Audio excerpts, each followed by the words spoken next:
Welcome back, everyone. I hope you enjoy your break and are feeling refreshed. We are now excited to transition to our final group of presentations, the 11 to 12 and 13 to 15 age categories. We will start off with the 13 to 15 age category. We are eager to hear the insights and creativity these young speakers bring to the stage regarding the UN Sustainable Development Goals. Returning to our judging panel, we have Sophia Wong, Shama Solomon, and Mova Liang, whose expertise will be invaluable as they evaluate the remarkable talents of our next group of finalists. Let's hear a round of applause for returning judges.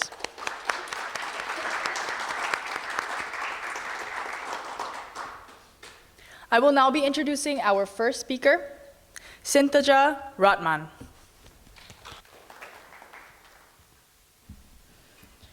Good afternoon. My name is Sinthaja Ratnam, and today I'm going to be talking about the third Sustainable Development Goal the United Nations sets, which is good health and well-being. The third Sustainable Development Goal the United Nations sets is good health and well-being. This goal aims to ensure healthy lives and promote well-being for people of all ages. For instance, preventing diseases, reducing deaths, and providing better healthcare services to everyone, no matter their status. I believe this goal is crucial to allow people to live a healthy, happy life and help contribute to making their community and the world a better place. When people are healthy, they can go to work consistently and provide a steady income for their family. Healthy children and students can focus on learning and achieving a better education, while parents can go to work without having to take time off to care for others, such as ill family members. Sadly, millions of people around the world face significant health challenges, including diseases like malaria and Ebola, lack of access to medical care, vaccines and treatments, and low-quality housing. There are many reasons why people around the world don't have good health today. Did you know that children around the world under the age of 5 die each year from diseases like malaria, pneumonia, and malnutrition? This could all be easily treated and avoided if everyone had access to proper health care, vaccines, and food. Did you know that a woman dies every 2 minutes after giving birth to their child? If everyone had good access to good health and well-being, the mothers worldwide would receive the care they need throughout the time of pregnancy and the birth of their child. Also, mental health is an illness that often affects people because they feel like they don't have anyone to go to or to talk to because it is a stigmatized illness. It often affects people with anxiety and depression. The third SDG is to make sure there are better mental health care services for everyone and education to help people understand this illness. By treating and addressing mental health, societies can create a more supportive and inclusive environment. Unhealthy habits such as smoking or vaping, overindulging in junk food, and not exercising can result in health problems such as heart disease, cancer, diabetes, and obesity. This means that eating healthy, staying active, and avoiding harmful substances will help reduce the risks of these health problems. This means that having a healthy lifestyle is essential to making the world become a better place. To help achieve our goal of good health and well-being by 2030, we can provide vaccines and treatments, educate people about hygiene and what you can do to avoid getting sick, and provide clean water and make sure everyone has food to eat. In conclusion, imagine a world free of preventable diseases and people having access to clean water, food, and improved health care. People will have good health, be happy, and help contribute to making their community and the world a better place. I hope that each one of us can do our part in working together to make the world a better place to live and grow. Thank you.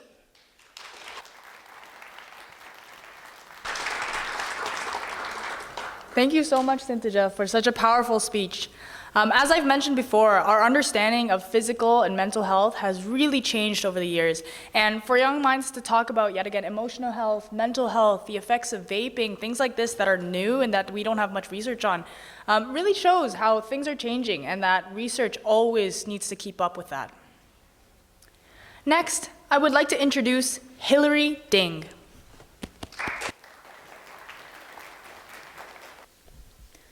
Our planet is falling apart.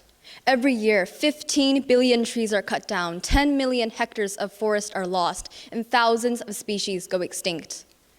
This is not just a crisis, this is an emergency. Our world is being destroyed. It is this grim reality that brings me to my main topic today, the UN's 15th Sustainable Development Goal, Life on Land. The United Nations strives to protect our land against disasters such as deforestation, desertification, and biodiversity loss. Additionally, they also hope to restore it to its previous state. Over the past few years, many agreements and programs have been established regarding this issue. For example, the Paris Agreement and the Bonn Challenge, which both have contributed greatly to the well-being of our planet. And yet, despite all these efforts made by governments and organizations worldwide, the destruction of our planet's land continues at an alarming rate. Humanity and creatures of all kinds need these forests, wetlands, and vital ecosystems to survive. Destroying them not only undermines ourselves, but also everything else in the world around us. The UN's 15th SDG is a call to action. Achieving this goal requires more than international agreements and pledges. It demands a collective effort from every individual worldwide. There are multiple things that we, as citizens, can do to help contribute to this cause. For instance, reducing our food waste. Things such as planning meals, storing food, and composting scraps allows us to reduce waste, but also return nutrients to the soil. This way, we are promoting healthier ecosystems and lessening the strain on agricultural lands. Another impactful action we can take is choosing more sustainable products. Through buying products that are made from recyclable materials or supporting companies that prioritize eco-friendly practices, we drive the demand for a more sustainable manufacturing industry. I would like to end with a reminder. To be able to live on this planet is not a privilege, but a necessity. Protecting our forests, wetlands, and ecosystems is not just about saving the environment, it is about saving ourselves.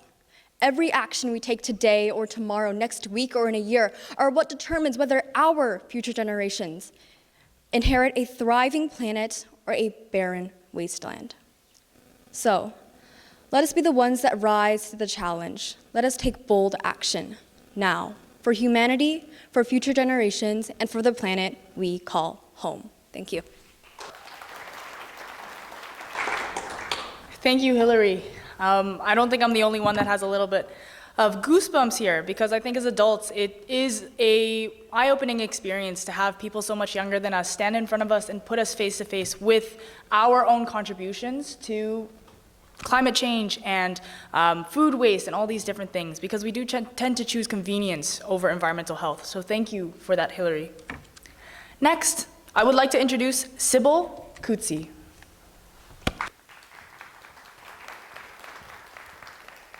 Hello viewers, peers, and honorable judges. I work tirelessly for hours every day, pouring my tears, sweat, and blood into my work only to get paid less than a man doing the exact same job. I'm excluded from critical decision-making processes that disproportionately affect women, yet those decisions are overwhelmingly made by men who would never fully grasp our lived experiences. When women's voices are silenced, the world loses out on perspectives and solutions that could drive humanity forward. Gender inequality isn't just a barrier for women. It's a chain holding entire communities and economies back. Although I just made that scenario up off the top of my head, that's the reality for billions of women across the globe. Now, imagine a world where everyone, regardless of gender, has equal opportunities to thrive, lead, and shape the future. That's the world envisioned by Sustainable Development Goal number 5, gender equality. But this goal isn't just a moral imperative. It's a necessity for global progress. Our world consists of half of women and girls, and yet their voices are often silenced, their opportunities limited, and their potential overlooked. In many parts of the world, they're still denied education, subjected to violence, and excluded from decision-making processes. This is unfair. This is not just a woman's issue. It's a human's issue. Studies show that 1 in 3 women are subjected to violence in their lifetime. The statistics are sobering. For every dollar a man makes, a woman makes 77 cents. Let's talk about the wage gap. It's not just a statistic. It's a representation of the systemic injustice forced upon women in our modern society. Why should a woman work twice as hard just to be seen as equal, then to still get paid less? This is unfair. For example, education. When girls are uneducated, they marry sooner, have more children, and are less likely to contribute to their communities. These statistics are not okay. In many countries, they are denied land rights, denied education, and they're still expected to provide for their families. For example, a powerful country is Rwanda, where women and girls make up 60% of their parliament. This is one of the highest proportions in the world. This has led to progressive policies on healthcare, childcare, education, and reduction of poverty. These statistics are what we need in our world, and it shows that when women are empowered, society is benefited. This is not just a women's issue. It's a human issue. Studies show when women lead, poverty is reduced, education benefited, healthcare benefited, and everyone wins. So when we go into 2030, let us realize that gender equality isn't just some dream that you can't reach. It is reachable, but only if we truly put in the effort. One way to fix it is by making sure everyone's included. Women and girls should be able to reach their full potential. And lastly, let's make sure that equality for everyone is not just an aspiration, but a reality. Thank you. Thank you, Sybil, for that powerful speech. I think in the global north, because gender equality has come such a long way, we tend to forget how unequal many societies treat different genders and different social groups. And so for her to bring awareness that the global south still has many places in the world where women are excluded from decision making and different global processes really opens our eyes to how we can help. Next, I would like to introduce Sanjana Santosh.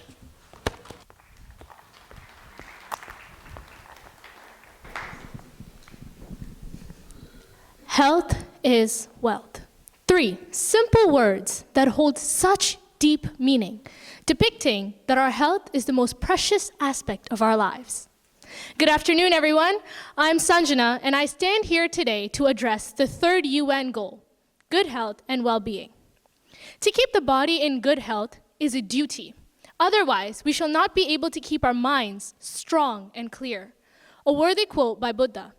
It's true, because without good health, we can't think properly, and our minds will not be at peace, which then hampers with our emotional and physical well-being. When we get sick or we feel pain, the first thing we think about is, I need to see a doctor.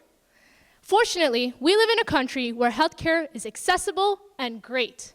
In many other countries, this is beyond their grasp due to various reasons, such as lack of transportation, lack of sufficient finances, lack of healthcare professionals, and hospitals. It's proven that 8.6 million people die in a year in low and middle income countries, out of which 5 million are those who have used the healthcare system, but were not provided quality services. Doesn't that sound disheartening? This, ladies and gentlemen, is the impact improper healthcare can have on our world. Now, you may ask, if this is such a growing problem, what's being done?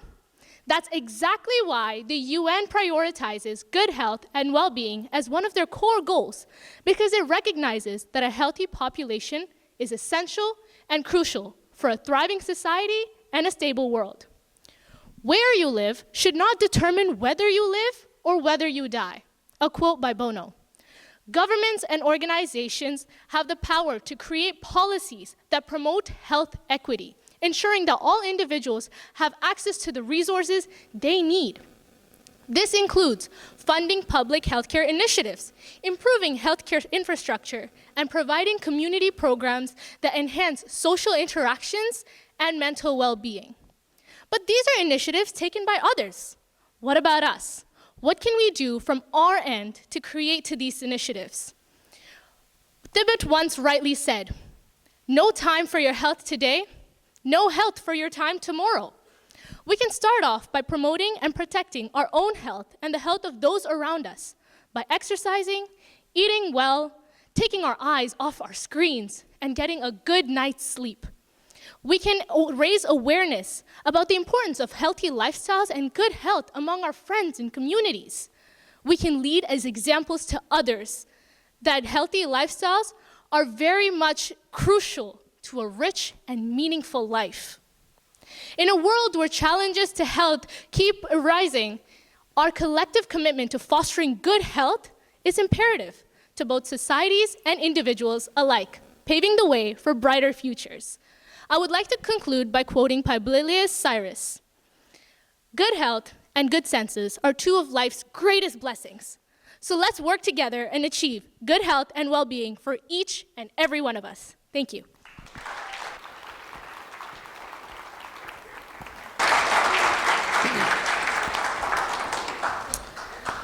Thank you, Sanjana.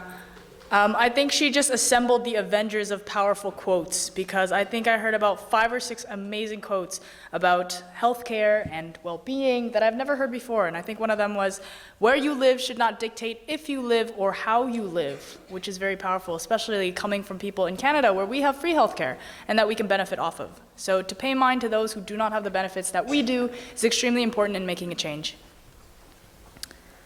Next, I would like to introduce Anya Narang Day.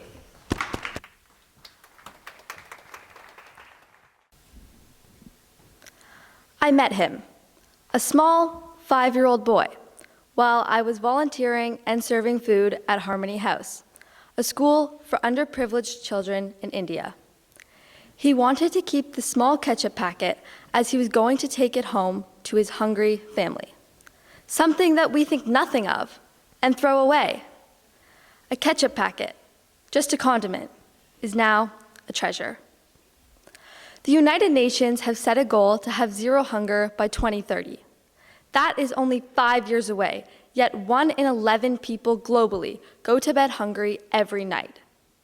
This includes 45 million children who are now affected in every aspect of their lives. They can't focus in school, help support their families, and are at increased chance of infections, often without sufficient health care available. We invest so much money into scientific, technological advancements, but this is not sustainable without the education of our future generation, which all starts with food. We waste over 1 billion tons of food per year. That is enough to feed 2 billion people for a year, almost everyone that's struggling from food insecurity. Global food waste is its own crisis, and when coupled with climate change, poverty, and more, it is a crisis of epic proportions. As we have seen in recent news, more natural disasters are occurring worldwide, caused by climate change, leaving people displaced from their homes and without access to proper nutrition. War and conflict have a similar effect, leading to unreliable food production and highly inflated prices, ending in thousands of civilians dying. Imagine being in their shoes, where food is not a basic human right, but a privilege. I want you to ask yourself if you have ever opened your full fridge and said, "There's nothing to eat," or thrown out the lunch your parents packed you because you didn't like it. When you're hungry, what do? You open up your phone, press a few buttons, and order Uber Eats. When they are hungry, nothing, no food is going to arrive. While zero hunger is a task that requires global collaboration, you can make a difference. Consider donating to local food banks to help the 1/4 of Torontonians struggling with food insecurity. Many people struggling from food insecurity stay silent out of embarrassment. You never know if you're helping your friend put food on the table. Support eco-friendly small businesses and farmers, especially during holiday seasons where we can attempt to mitigate up to 3 million tons of waste. Zero hunger is the foundation of all the other sustainable development goals. Together, we can ensure the future adults of our world stand a fair chance at working, creating a family, and eating. 75 people have died of hunger while I've been talking to you. 75 people who could have achieved so much more. Thank you.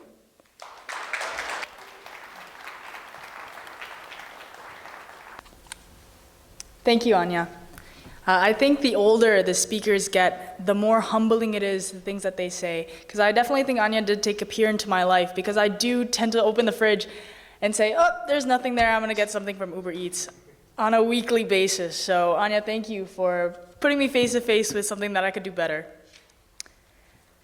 Next, I would like to introduce Varshini Sivasilan.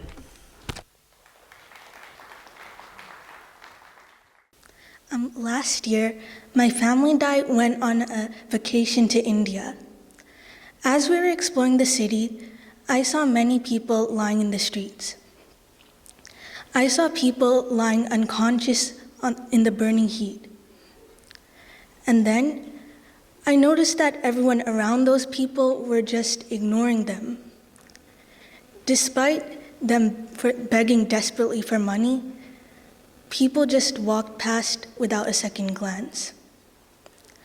I was shocked, which is why my speech will talk about this. It will be about what people suffering from poverty face in their everyday lives, the consequences of not addressing poverty in society, and what you can do as an individual to help stop poverty. Firstly, I will talk about what people who face poverty suffer from in their everyday lives. I would like you to think about your life at the moment. Most likely, you have a roof over your head, good clothes to wear, and an abundant supply of food and water.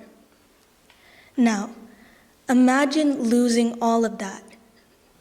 You have no home, only one set of clothes, and you're lucky even if you got one meal a day. And even worse, you can't even do anything about it because you can't get a job. So you are left with no choice but to beg on the streets. This is the harsh reality millions face daily. By ignoring them, we deny them from the right to a decent life. We are keeping them trapped in a prison that they cannot escape. Next, I would like to talk about the consequences of not addressing poverty in society. Not acknowledging this issue can be distressing for our society as a whole. Poverty can affect nearly every aspect of life, including safety, health, education, and economic stability. According to the United Nations, in 2023, almost 700 million people were living on less than $2.15. But poverty particularly affects children. Did you know that 1 out of 6 children are living in extreme poverty? Finally, I will talk about what you can do as an individual to help stop this issue. There are so many ways that you can help. For example, you can raise funds and donate them, or you can alert as many people as you can about how poverty is affecting our society. What I recommend is to put aside at least $5 to $10 every day or week, and once a month, donate all that accumulated money. This shouldn't take much of your time, nor would it affect your life much. In conclusion, my speech talked about what people suffering from poverty face in their everyday lives, the consequences of not addressing poverty in our society, and what you can do to help stop this ongoing issue. Working towards stopping poverty will make the world a better place. And if you don't want that, that's your choice.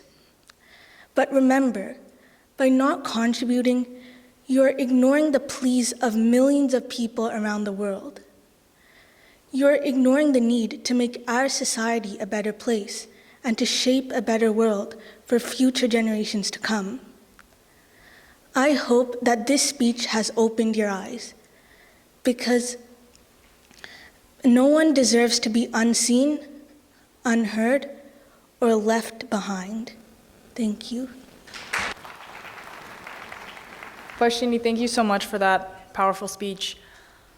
I think when it comes to donating, a lot of us worry about ourselves and how we can keep up our own lives and our own finances. But for Varshini to say that even $5 a week, which won't change much for us, can help people in need, really goes a long way to open our eyes. Next, I would like to introduce Amira Wani.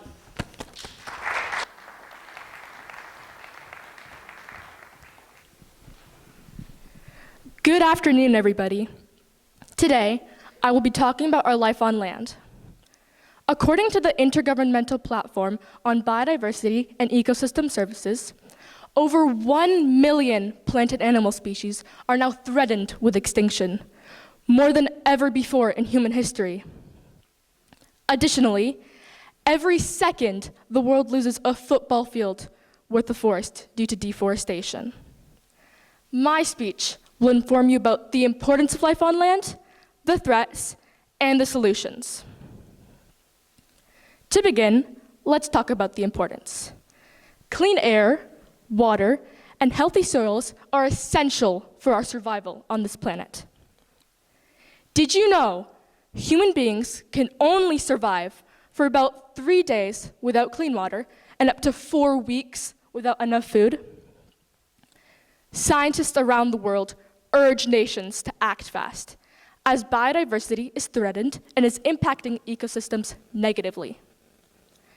If we were to continue at this rate, dirty water and a shortage of food would soon be unavoidable, meaning that at some point, we would all die out. To make a change, we will first have to identify what the threats are. Deforestation and poaching are only some of the threats. Forests cover nearly 1/3 of the land on our planet and provide us with many benefits, such as jobs, clean water and air, while also protecting us from many harmful diseases. However, we are putting these benefits in jeopardy through our own actions. For example, in 1 year, we stripped the world of almost 16 million acres of forest, which pushed certain species to the edge of extinction. Another cause of extinction is poaching. In 2011, the western black rhino went extinct due to excessive poaching for its horn. Pangolins are another animal that is also poached. They are considered to be the world's most heavily trafficked mammals. One adult pangolin can protect 41 acres of land from termite destruction, as they consume termites on a daily basis.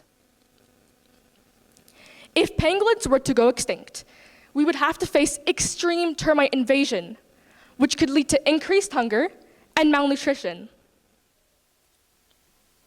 Now, let's look at the solutions. There could be multiple solutions for deforestation that you can take part in. Starting from today, reduce your use of paper and turn to electronic devices. Plant more trees in your neighborhood, and avoid buying products that contain palm oil, as its production is a major driver of deforestation.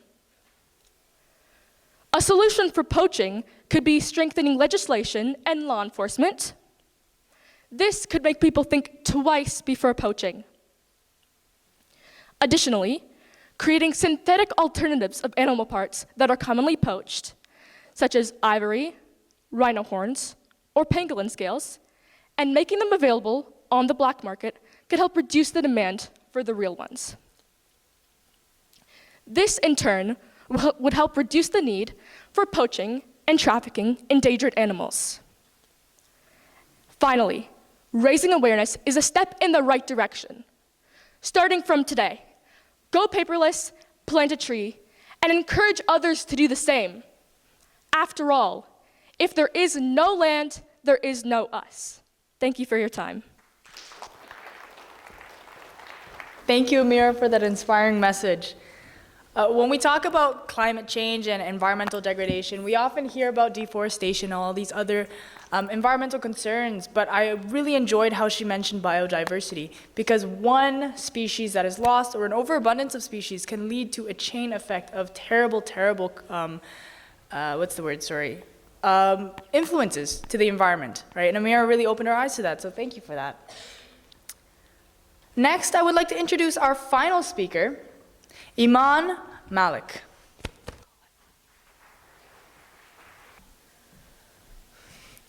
Imagine waking up every day, knowing that a simple illness could take your life. Not because there's no cure, but because you don't have access to it. Imagine battling addiction without any support, or struggling with depression when the world tells you to just be happy. These are challenges affecting millions, even people in our own country. But there is hope. Thanks to the UN Sustainable Development Goal, SDG 3, good health and well-being. Hello, honorable judges, respected guests, and fellow speakers. My name is Iman, and today I want to highlight some of the victories we've achieved and the urgent work that still lies ahead. The first SDG 3 target that I would like to focus on is ending the epidemics of HIV/AIDS, tuberculosis, malaria, and other communicable diseases. But first, what exactly is a communicable disease? It is an infection that can be transferred from one living thing to another. Since 2010, effective HIV treatment has reduced AIDS-related deaths around the world by 52%. And increased access to HIV treatment has averted approximately 21 million deaths in the past 3 decades. However, the fight against tuberculosis and malaria is far from over. In 2022, 7.5 million cases of tuberculosis were reported, the highest since 1995. While 16 million more cases of malaria were diagnosed in 2022 compared to 2019. These numbers highlight the need for continued action. Canada has invested billions in life-saving treatment and vaccines for communicable diseases. Programs like the HIV/AIDS strategy have improved prevention and support.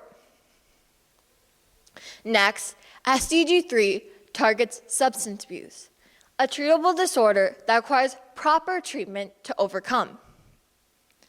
Even though substance abuse is on the rise, global drug-related treatment coverage is decreasing from 11% in 2015 to under 9% in 2022. And as for alcohol use disorders, treatment rates are as low as 0.3% in some countries. That means that millions of people are left without any help. Canada has recognized this crisis, with provinces like Ontario and BC implementing harm reduction strategies for rising substance abuse. Finally, Mental health and well-being deserve just as much as attention as physical health. During COVID, depression rates among women soared, as many were forced to leave their jobs in order to care for their children. While female frontline healthcare workers faced immense stress and burnout. Depression rates in women have increased by 6.2% from 2017 to 2023. Young people are also suffering. In a 2023 experiment, about a third of the young adults tested, ages 18 to 29, were diagnosed with depression at some point in their life, while 24.6% of the young adults tested said that they were currently struggling with depression.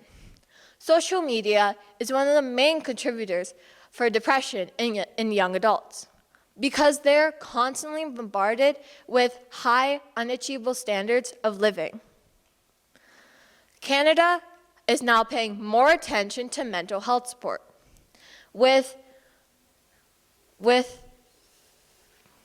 Canada is now paying more attention to mental health support. Affected people can call a hotline, community support, or counseling services. Although we have made incredible strides towards SDG 3, we must stay committed to tackling the challenges that still remain.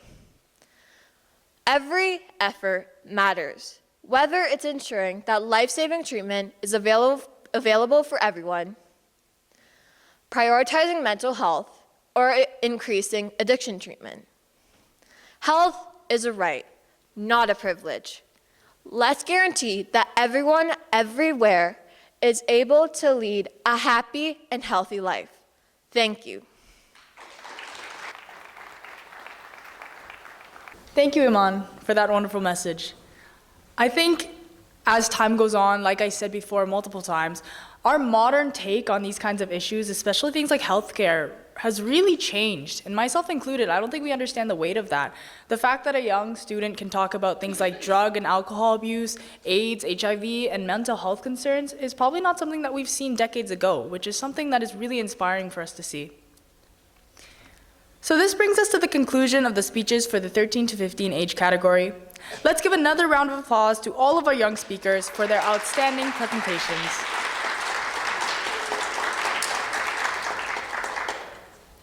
Judges, please proceed to the judges' room for your deliberations. Students in the 11 to 12 age category, please gather at the front of the stage. A teacher will guide you backstage. For the rest of the audience, we kindly ask for your cooperation as we prepare for the next segment.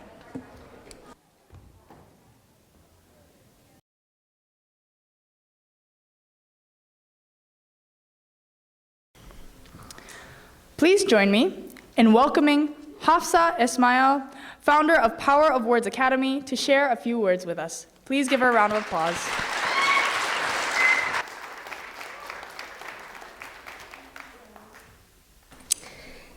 Good afternoon, everyone. I'm thrilled to be here with all of you today as we celebrate World Speech Day and our much anticipated award ceremony, especially as we mark the 10th anniversary of this inspiring movement. Over the last decade, World Speech Day has empowered voices in over 100 countries. It's inspiring to see so many young people today stepping up, speaking out, and driving change. Now let's take a moment to hear from Simon Gibson, the visionary founder of World Speech Day, as he shares his insights and the significance of this milestone. Hello, everyone. A few weeks ago, I was listening to a World Speech Day event in Bahrain. 20 minutes before that, I'd been part of a discussion with speakers in Singapore. In today's connected world, maybe that wasn't so surprising.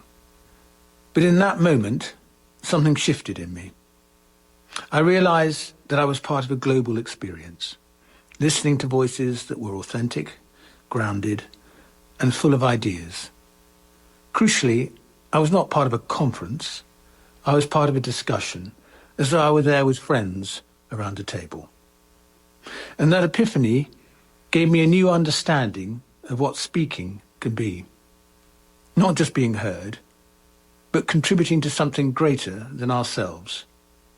A new kind of speech experience, where speaking isn't only about performance, but about contribution. Not, I want people to hear my speech, but instead, I want my voice to become part of something bigger. Because at World Speech Day, a speech isn't just a personal idea. It's a building block. It adds depth to an evolving story of people everywhere. It's part of shaping a sense of world citizenship. And that shift changes everything. It removes the fear of not being heard because the value is in the giving. It invites us to speak with less ego and more purpose, to see ourselves not as solo performers, but as co-creators of a shared dialogue that stretches across borders and across generations. Even after the speech ends, the sense remains. A thread in the fabric, a mark on the map of connections. This is what is building, speaking not as a moment, but as a movement. Not applause, but contribution. Not performance, but presence. Each voice matters because together they tell the story of us. And that's exactly what this fantastic competition, staged by the Power of Words Academy, invites you to do today. Not just to speak, but to lead. To share ideas that matter. To make your voice part of something that lasts. Because the future leadership begins with courage to speak and the wisdom to seek others. Thank you very much indeed.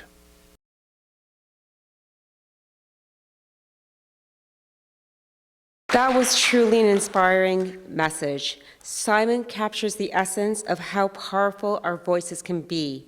A huge thank you to him for his dedication and leadership in bringing us together for this important celebration. Now, before we get to the part that everyone's been waiting for, the awards, I'd like to take a moment to recognize our amazing students. You all have been so incredible today. Each of you tackled important global issues with so much passion and insight. It's been a privilege to hear your ideas and visions of how to make our world a better place. I also want to give a big shout out to our judges. Today, you did not have an easy task, especially with the remarkable speeches that we witnessed today. Thank you for your commitment and fairness in judging. And of course, I can't forget our wonderful moderator, Naomi, our dedicated teachers from POW Academy, and all the volunteers. This day could not have been possible without you. Finally, I'd like to take a moment to acknowledge our sound technician up there in the booth, Alex. We only met yesterday, and I was feeling really anxious about my partner having to take on the lights, soundboard, and projector with no prior experience. And, Alex stepped in without even knowing us, generally stepped in to help and ensure everything ran smoothly today behind the scenes. I can't thank you enough for truly saving the day. Thanks, Alex. And now it's with great anticipation, I will hand the floor back to Naomi to lead us through the awards ceremony. Thank you again, everyone, for making this day so remarkable.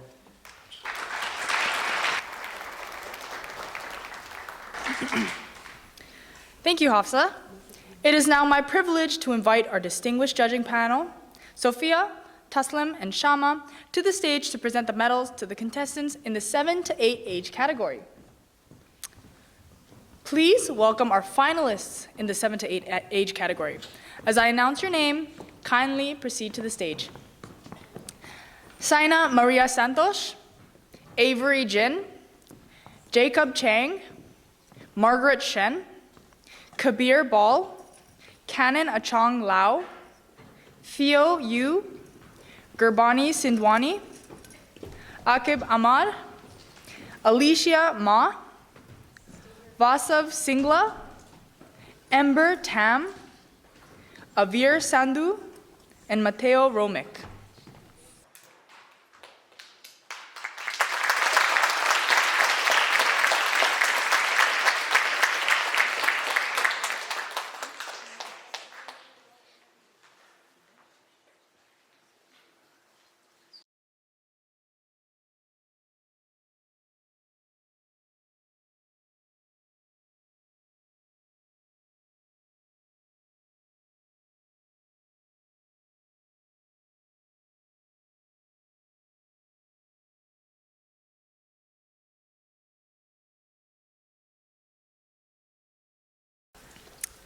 Now, I invite a panel member to share a few words and reveal our first, second, and third place winners.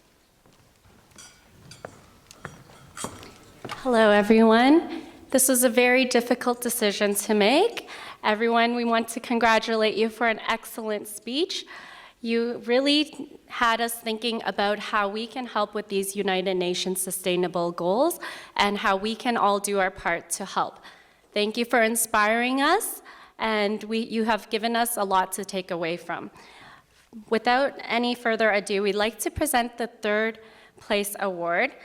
This contestant gave us some very powerful visualizations that really helped us to imagine what living in poverty may feel like and the struggles one may face. He did a great job explaining the causes of poverty and what can be done to end poverty. And as this contestant had said, no child, no family has to live in poverty. We would like to congratulate Vasav Singla.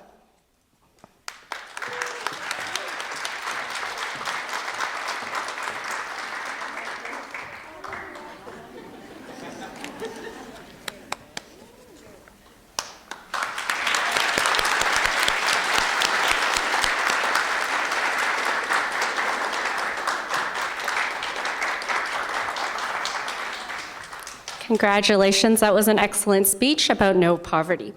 Next, we'd like to congratulate our second winner. This contestant did a great job, and we want to say thank you for sharing your personal connection with us regarding the topic of gender equality. By sharing your grandma's experience of growing up in India and not being allowed to continue beyond elementary school, just because she was a girl, really made us feel how important this topic is, and we really felt how personal it was to you. We would like to say thank you for reminding us the importance of achieving gender equality. We'd like to congratulate Kabir Bal.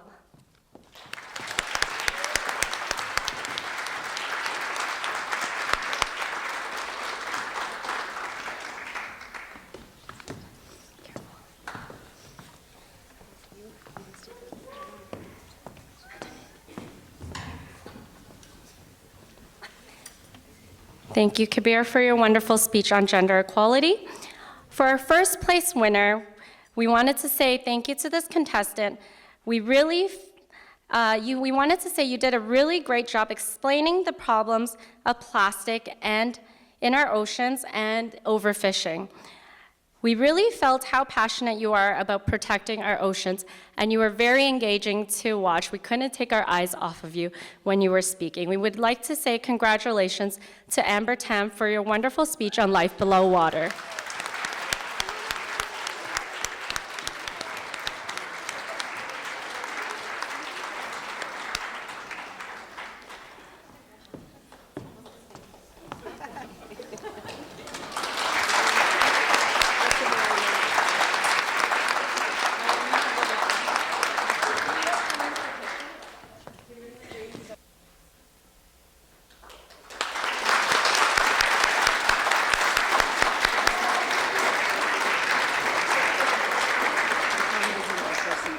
Congratulations, finalists of the 7 to 8 age category. We really do commend you for all of your hard work and dedication that you put into these speeches.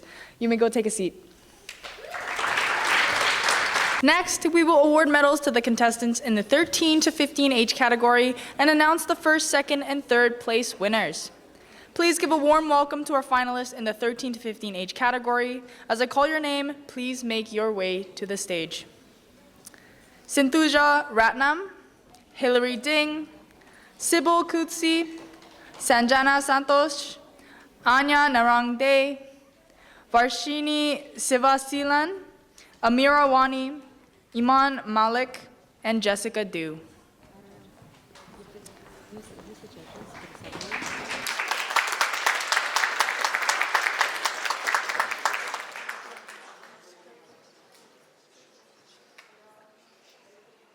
Judges for the 13 to 15 age group, please make your way to the stage. Amber from the first age group, can you make your way back to the stage? We do have one more thing for the first place winner of the 7 to 8 age category.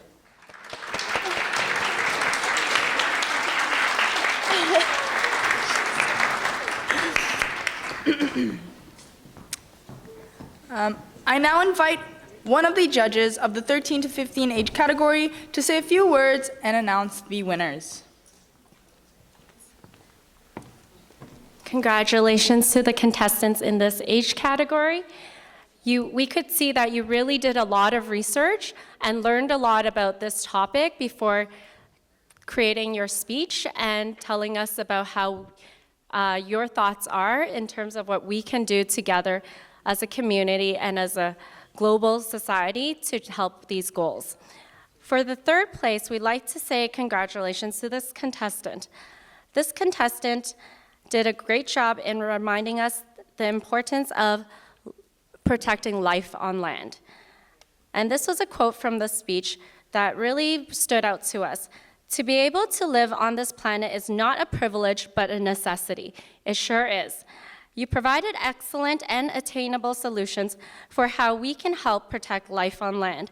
Thank you so much for the wonderful suggestions on what we can do to help life on land. We'd like to congratulate Hillary Ding.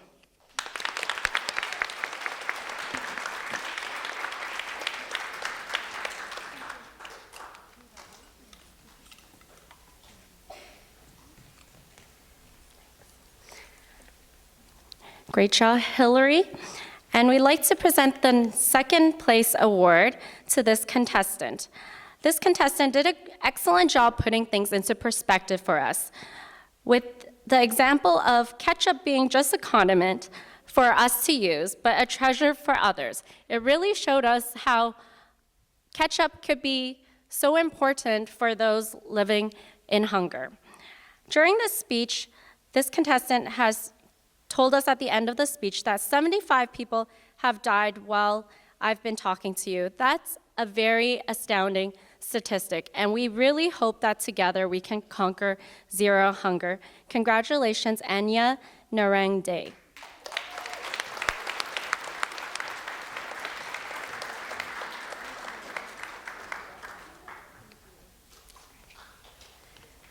Congratulations. And now for the first place winner. This contestant told us just 3 simple words: health is wealth. And it has such a deep meaning. And this contestant also told us where you live should not determine whether you live. This contestant told us the importance of focusing on good health and well-being. And thank you so much for all your insightful suggestions on what we can do together to help this topic. Congratulations to Sanjanya Santosh.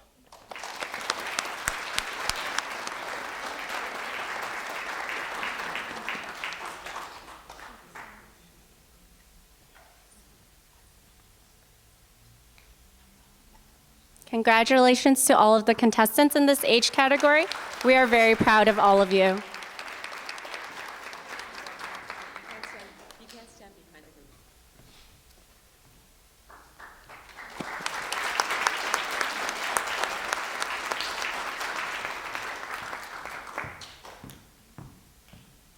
Thank you so much, finalists, for your hard work into these speeches, and I can really tell how much dedication that you've put into researching and working hard and everything that you've put into presenting these speeches and putting them together. So let's once again put a round of applause for our 13 to 15 finalists. You may all take a seat. Now, I welcome to the stage our distinguished judges, Mason, Livia, Gruich, and Taslim, to present the medals to the contestants in the 9 to 10 and 11 to 12 age category. Please make your way to the stage.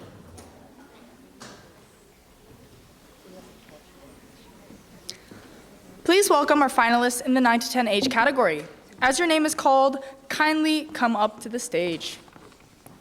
Sahana Vinotan, Vinay Singh Kaloti, Raifa Pirbai, Kathleen Nguyen, Janita Ratnam, Alicia Jacob, Adam Ahmad, Insia Yamani, Ian Lee, Shiv Singla, Ayana Sharma, Kali Darmos, Dimitri Nasi, Henry Kim, and Kaylin Howe.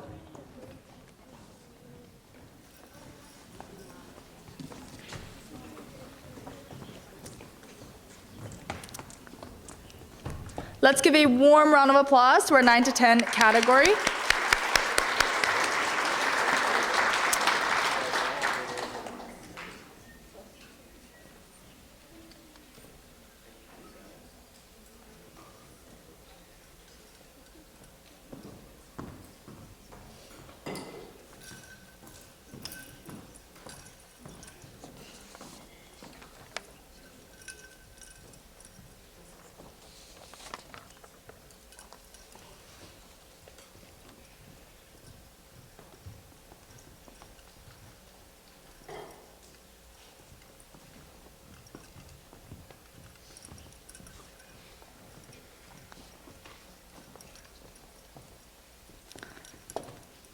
Now, I would like to invite one of the judges to share a few words and announce the winners. Hi, everybody. It's been a very interesting day, a very inspiring day. And I will just say for this 9 and 10 group that as judges had an extraordinarily difficult task. We're so impressed by their poise, by their passion, by their words. And, if our future has anything to say about it, I think it's going to be a good one with these kids standing behind me. So well done, everybody. It was really incredible to see you all be up here. It's not an easy thing, right, to stand up in front of a stage in a theater with spotlights on you, especially at your age. So really proud of you, and really well done for everybody. Our third place winner really drew us in with her passion, I think, and talked about forests, animals, and plants, renewable energy, and really sort of made us feel what she was feeling in terms of sort of the urgency to make some changes. So our third place winner is Janita Ratnam, the UN Sustainable Development Goal, Life on Land.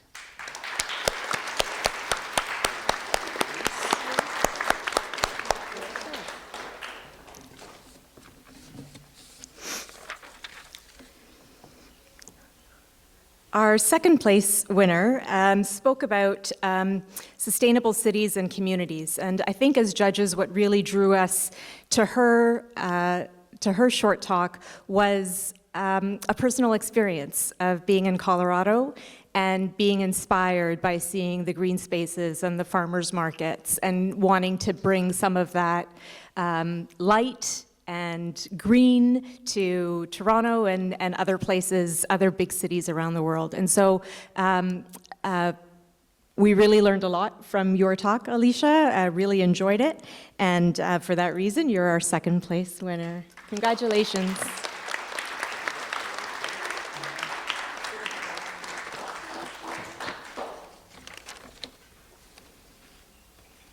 Our first place winner spoke about the UN Sustainable Development Goal, No Poverty. And what drew us to this particular speaker was him really speaking from the heart and being really authentic and personal in what he was saying. And so, small acts of kindness, I think, as a tactic to address poverty was something that really resonated with me personally. And we're really thrilled to give Ian Lee first place in this category. Congratulations, Ian.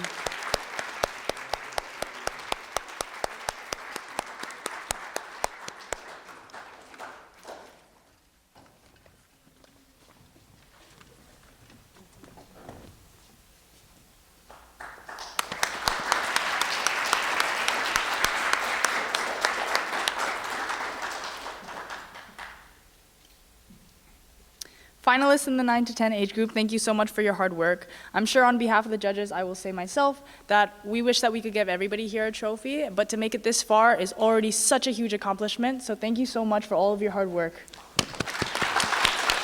You may go take a seat. You can go take a seat. Finally, I will be inviting our finalists in the 11 to 12 age category to the stage. As your name is called, please come up to the stage. Karthihan Kamalanathan, Sophia Chen, Lucas Zhu, Noor Al-Haya Hafiz, Pavan Purushothaman, Sean Santosh, Ryo Brown, Vikasni Mathanagopal, Peyton Lee, Jamie Q, Alexandra Jacob, Gershon Gill, Arthi Vijay Tipan, Owen Lam, Elizabeth Kim, and Thomas Rodriguez. Let's all come together to applaud our finalists in the 11 to 12 age category.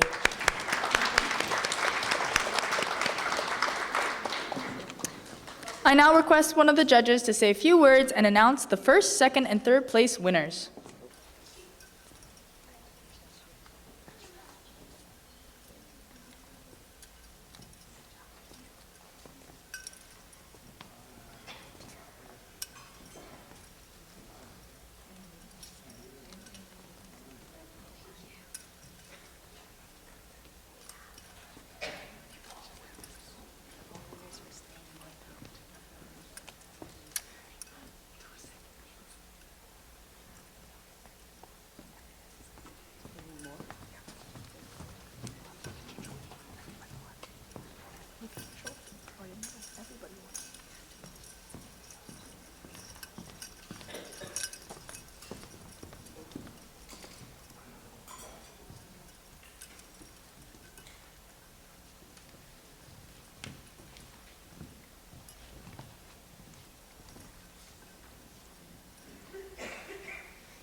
I now invite one of the judges to say a few words and announce the first, second, and third place winners.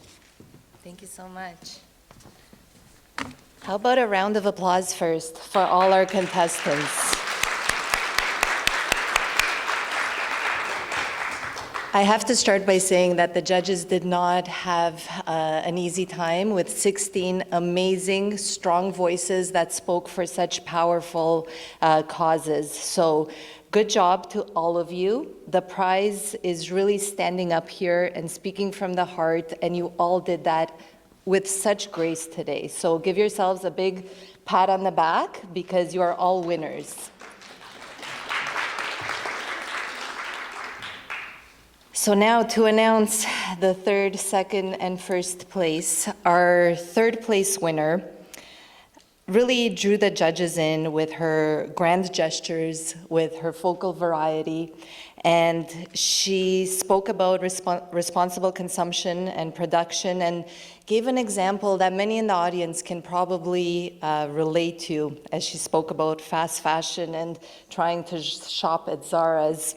And hopefully we can all take some suggestions from her moving forward. So I'd love to announce our third place winner, Ryo Brown. Congratulations.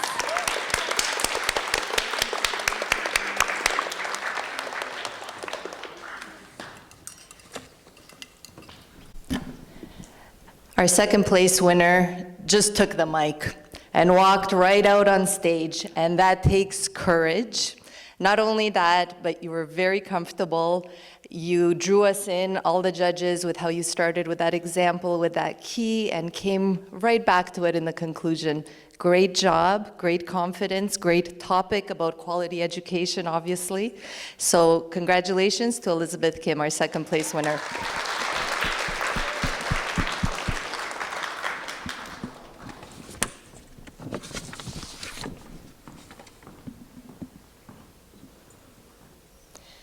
Now, I will not attempt to do a rap. I am just not that good. But not only the rap gives you the first place today, you came on the stage with confidence, you gave a personal story when you spoke about quality education, you smiled, so you just exuded confidence all over, and obviously that rap at the end really blew everybody away. So congratulations, big congratulations to Sean Santosh Kumar.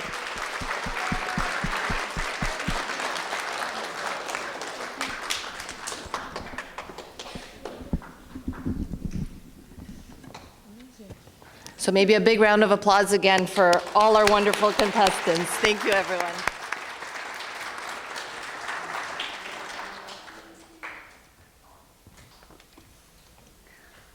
Thank you so much to the finalists of the 11 to 12 age category.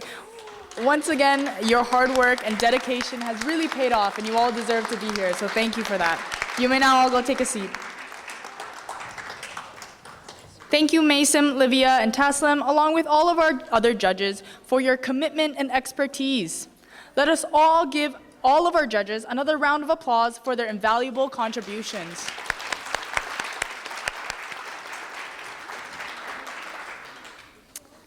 This now concludes our award ceremony and the celebration of World Speech Day. We extend our heartfelt gratitude to everyone who participated and to those who joined us as spectators today. Thank you for being a part of this inspiring event. We wish you all a safe journey home, and we look forward to seeing you again next year. Thank you.